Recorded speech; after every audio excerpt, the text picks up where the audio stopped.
ETs. We seem to be fascinated by UFOs right now. But one thing... What is that? Before you leave UFOs, tell me about you and Professor Mack. John Mack is a professor of psychiatry at Harvard, who I've known for many years.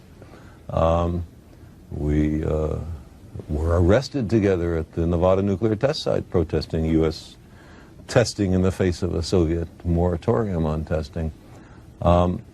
And many years ago, he asked me, what is there in this UFO business? Is there anything to it? And I said, absolutely nothing, except, of course, for a psychiatrist. He is a psychiatrist.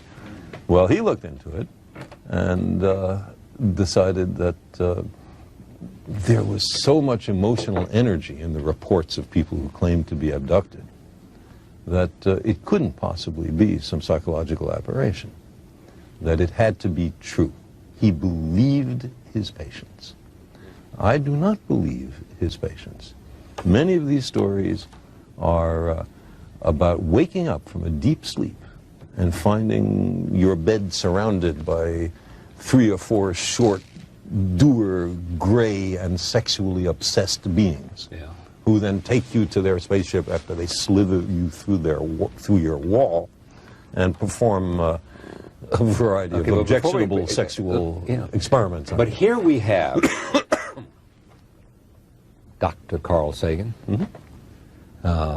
astronomer, versus Dr. what's his first name? John Mack. John Mack. MD. No question. So what's the problem? He's a scientist. How can scientists disagree? He's a scientist. Is that what you're asking? No, I'm asking what do you think of this man coming to these conclusions? I think he is not using the scientific method in approaching his issue.